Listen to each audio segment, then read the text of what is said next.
we as Christians ought to fight for the sanctity of marriage as much as we possibly can.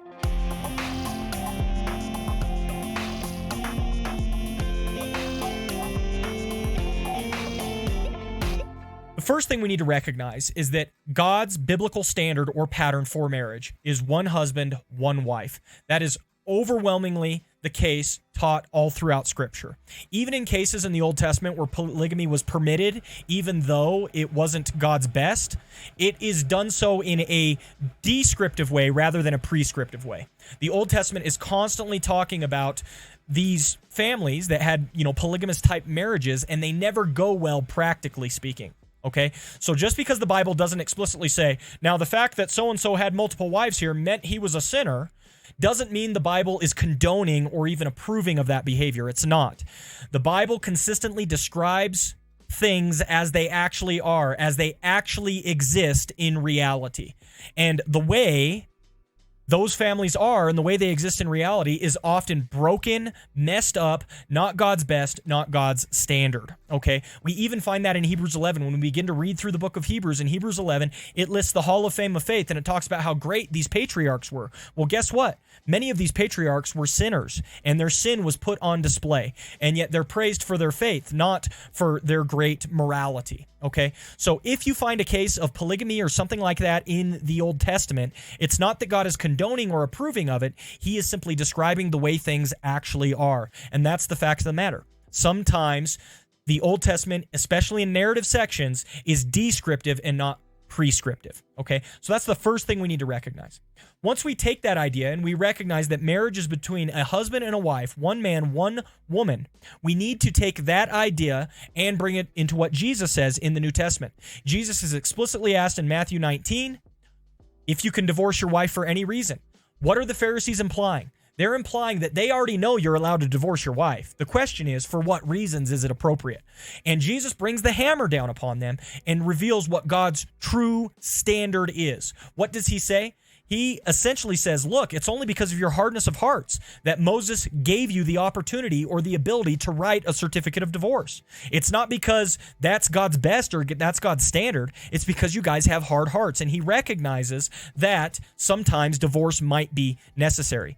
Now, he also implies very heavily that the reason those divorce laws were put into place was in order to protect the woman, so that she was not just put out on the streets and completely left to herself so that she could actually not fend for herself. Instead, these laws were put into place so that she could seek out a suitable spouse to help provide for her if she were divorced. That's why they have these divorce laws in place, to protect the woman, not to abuse her. Okay? And what Jesus says in the New Testament is God's standard, his purpose, his intention was for one man, one woman to be bound together in holy matrimony forevermore.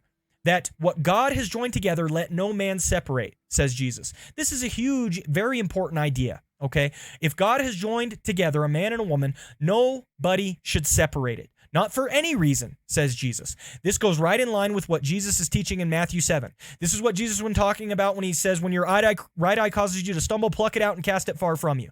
It is better to walk into heaven with one eye than to get thrown into hell with both eyes, right?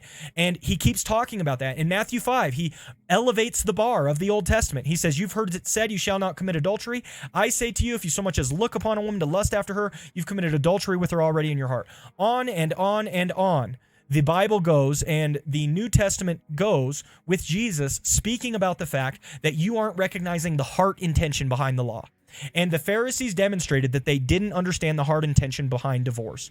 Divorce is not something that God would have. It's not something that God would desire. It is in all cases to be very, I want to say frowned upon.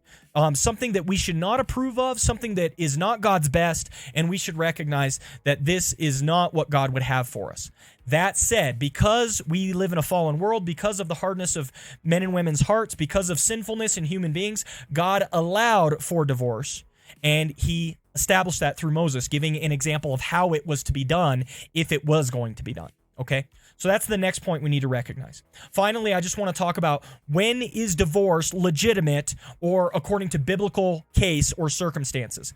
A lot of people like to run to Matthew 19 at this point where Jesus says, except for the case of sexual immorality, Anyone who divorces their spouse commits adultery. Okay, and they like to say that this is definitive for all time, and the fact of the matter is that Jesus is teaching the only reason you can get divorced is for sexual immorality or adultery. That's not the case. Jesus is teaching that as an example, but we need to back up Jesus' example with what Paul says in 1 Corinthians 7. In 1 Corinthians 7, Paul repeats Jesus' prohibition against divorcing for the case of sexual immorality. He says, if you get divorced, you either must remain single or you need to be reconciled to your spouse, because otherwise you're going to be committing adultery. That's what Paul says. So he repeats what Jesus says from Matthew in 1 Corinthians 7. But then he goes on to state another case, and he says, I, not the Lord, i.e., I'm speaking into this particular situation and circumstance. And in 1 Corinthians 7, 8-16, Paul makes it very, very clear that in the case of abandonment, it is appropriate and oftentimes necessary for divorce to happen. And the spouse is no longer tied down. The believing spouse is no longer tied down in that case. Now, there is no case where a believing spouse is permitted to leave the unbelieving spouse. Paul says if they're willing to live with you peacefully, go ahead and do it. But if the unbelieving spouse wants to leave because they can't stand the fact that you're a Christian, go ahead and let them go, says Paul, and you are no longer bound in such a circumstance. God has called us to peace. So Paul says that abandonment is also a biblical reason for divorce. So we recognize that Jesus is not seeking to be exhaustive when he gives his prohibition in Matthew 19, and I also think that Paul is not seeking to be exhaustive either in 1 Corinthians 7, okay? From Jesus we get, in the case of adultery or sexual immorality, divorce is permitted. From Paul we get, in the case of abandonment, divorce is permitted. And I think we as reasonable Christians can also add to that the case of abuse. Now, there's a lot out there that's called abuse today that isn't really abuse. But I think the case of abuse fits right in line with what Jesus is teaching and Paul is teaching. And if you have a spouse that is being abused, I would not recommend or counsel that that spouse has to remain with the abuser, okay? They do not. Just because the Bible doesn't explicitly speak to this idea doesn't, again, mean that Paul or Jesus are trying to be exhaustive. So I think divorce is permitted in the case of adultery. Divorce is permitted in the case of abandonment. And divorce is permitted in the case of abuse. So those are some examples, and I think each pastor should take each case on a case-by-case basis to try and recognize the health or welfare of the parties that are involved. That said, what is the standard that Jesus presents to us in Matthew 19? Divorce ought not to be the case at all. What God has joined together, let no man separate. We take divorce far too flippantly in our day and age today. And I will tell you, as a pastor, oftentimes people come to me when they're at their last straw, and they come to me with a problem I can't solve anymore. They come to me with a problem that I can't fix anymore. I am willing to help. I am willing to do everything I can to help support, love, encourage everybody who is struggling with these issues. And the fact of the matter is, oftentimes I am approached when there's nothing left for me to do. Just because there are biblical examples of where divorce is permitted does not mean that that is something that we should often run to. We should fight for the marriage in every case. Again, 70% was the last number I heard of American marriages end in divorce. That is a catastrophe, an absolute catastrophe. We treat divorce so flippantly now, we treat marriage so flippantly now, it almost doesn't even matter. And that is a disaster, okay? So just because we have permitted biblical examples, I think in the case of sexual immorality and abandonment, and also I would add abuse to that list, doesn't mean that we should run to divorce as the appropriate way or method of dealing with these problems. I don't think that's what we should run to. And we as Christians ought to fight for the sanctity of marriage as much as we possibly can. Yikes, problem is people marry without knowing what they're getting into. I agree, Donnie, and oftentimes because Paul says in the very same passage in 1 Corinthians, it is better to marry than to burn with lust.